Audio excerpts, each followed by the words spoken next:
Assalamualaikum warahmatullahi wabarakatuh. Hamdan wa syukran lillah, amma ba'du. Hadirin yang insyaallah diberkahi Allah Subhanahu wa taala, bahwa kita setiap hari adalah menjaga keimanan kita, agar bagaimana keimanan kita tetap terjaga, karena dengan keimanan itulah kita dapat mengisi hati, mengisi fikir, mengisi hidup dengan aman, nyaman, dan produktif. Dengan iman kita, hubungan kita dengan Allah tetap terjaga. Demikian juga dengan iman, Allah karuniakan rahmat, kasih sayang, sehingga melalui iman kita dapat memberikan manfaat untuk sesama. Pada kesempatan ini, perkenankan saya menyampaikan yaitu tema sifat-sifat yang merusak iman. Sifat-sifat yang merusak keimanan.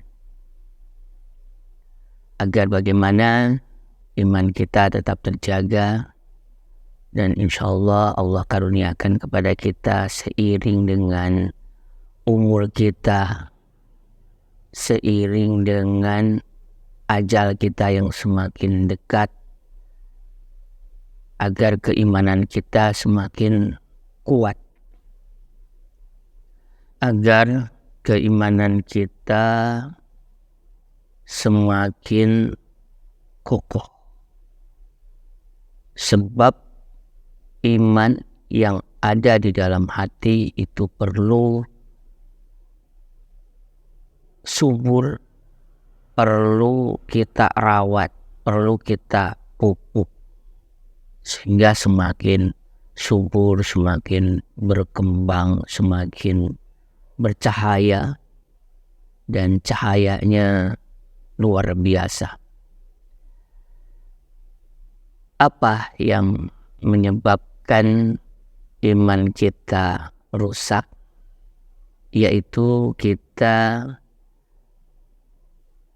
mulai lupa kepada Allah Subhanahu wa taala. Zikir kita mulai kurang.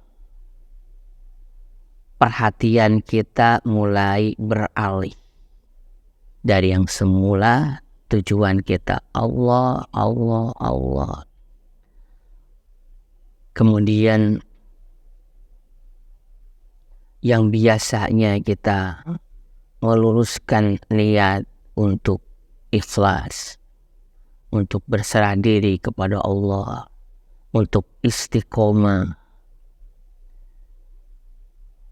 kemudian beralih ke tujuan selain dari Allah Subhanahu wa taala. Sesungguhnya kita ingin agar bagaimana Allah tetap dekat dengan kita.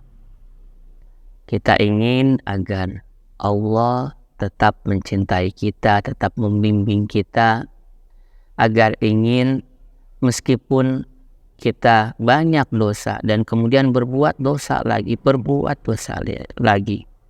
Allah tetap dengan kemahalembutannya membimbing kita, sehingga kita menjadi orang yang beruntung dalam pandangan Allah Subhanahu wa taala. Yaitu sifat yang merusak iman adalah ketika kita mulai beralih dari yang semula tujuan Allah, kemudian beralih kepada selain Allah. Tujuan duniawi, tujuan materi, tujuan selain Allah.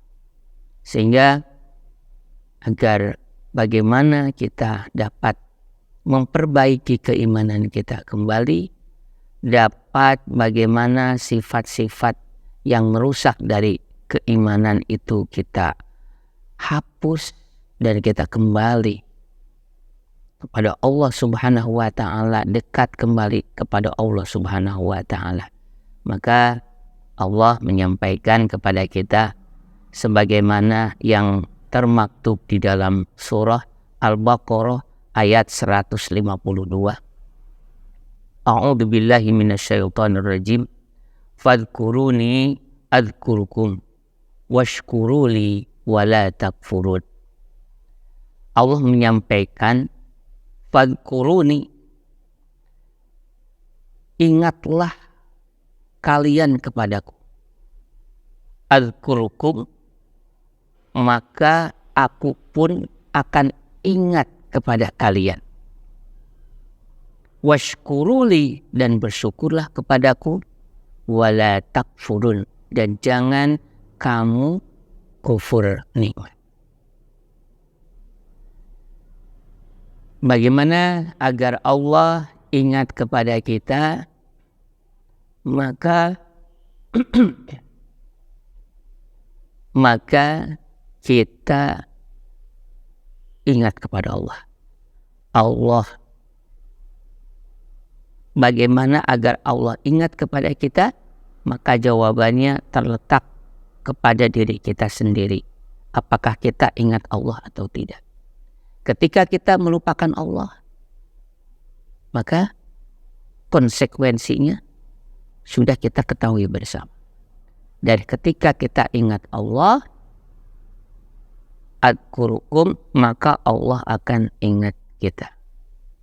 Ketika kita menyebut asma Allah dimanapun, maka Allah juga akan menyebut kita di hadapan para malaikatnya. Masya Allah, sangat mudah. Sebetulnya kita untuk kembali kepada Allah. Ingatlah Allah. Sebutlah Allah. Kenanglah rezeki dari Allah Subhanahu wa taala. Setiap hari rezeki yang Allah berikan kepada kita, Masya Allah, tidak terhitung. Di malam hari kita dapat istirahat dengan begitu nikmatnya. Kemudian kita bangun segar, kita masih diberikan umur oleh Allah Subhanahu wa ta'ala. Makna umur adalah kita masih diberikan kesempatan untuk menghapus dosa-dosa kita. Diberikan kesempatan untuk dapat mengisi hidup kita menit-menit, detik-detik, hari-hari untuk kita berjuang agar mengisi hidup ini untuk mengumpulkan bekal untuk akhirat nanti. Nikmat kita diberikan umur oleh Allah. Nikmat kita diberikan sehat oleh Allah. Kita diberikan mata dengan penglihatannya. Kita diberikan telinga dengan pendengarannya. Kita diberikan lisan sehingga kita dapat berkata-kata, kita pintar berkata-kata, dan insya Allah lisan kita melalui renungan pada kesempatan ini, kita gunakan lisan kita hanya untuk berkata yang baik-baik saja. Yang jelas perkataan yang baik itu kita mulai dari kita membaca ayat-ayat Al-Quran. Dari mulai kita melafadzkan dzikir-dzikir kita, memuji Allah. Kemudian nikmat Allah memberi kita tangan, memberi kita kaki, memberi kita alhamdulillah sehat. Dan juga memberi kita nikmat dan nikmat yang selalu disampaikan di dalam uraian-uraian hikmah, yaitu nikmat iman dan nikmat Islam. Melalui iman, hati kita terbuka, hati kita dapat dilembutkan, hati kita memperoleh cahaya, dan hidup kita alhamdulillah dibimbing oleh Allah Subhanahu wa Ta'ala.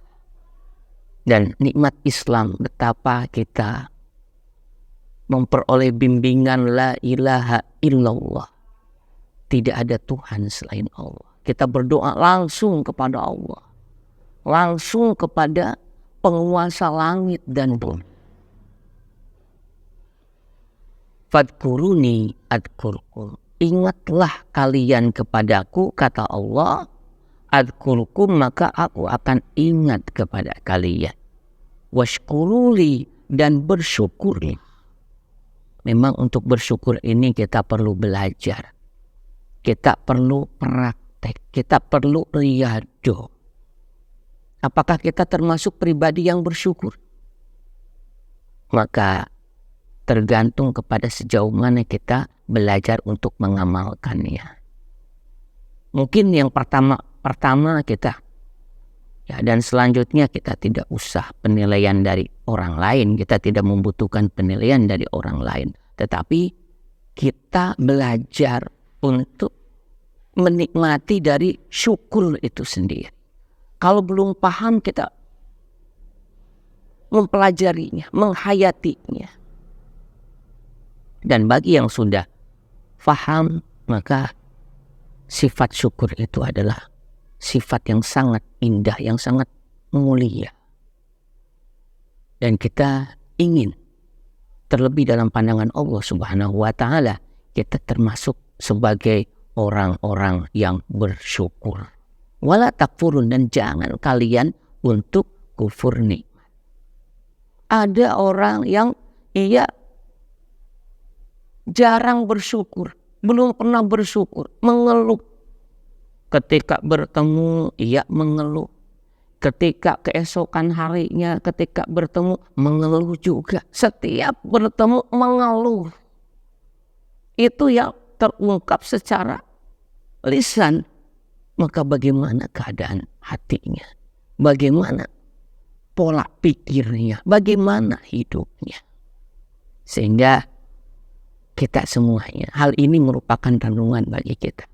Kita apakah memiliki sifat syukur atau tidak? Dan hal itu perlu kita untuk mengamalkannya, insya Allah. Sehingga dari uraian pada kesempatan ini adalah bagaimana supaya iman kita bagus, iman kita indah, hati kita bercahaya. Maka ingatlah kepada Allah, maka Allah akan ingat kita. Sebutlah nama Allah sebanyak-banyaknya, maka Allah akan menyebut nama kita di hadapan para malaikatnya. Insya Allah melalui uraian hikmah pada kesempatan ini, Allah karuniakan kepada kita lisan yang ringan untuk senantiasa menyebut asma-Nya, dan juga kita memperoleh memiliki pribadi sebagai pribadi yang bersyukur. Amin ya Allah ya Rabbal Alamin. Demikian yang dapat saya sampaikan. Mohon maaf apabila ada tutur kata yang kurang berkenan. Wassalamualaikum warahmatullahi wabarakatuh.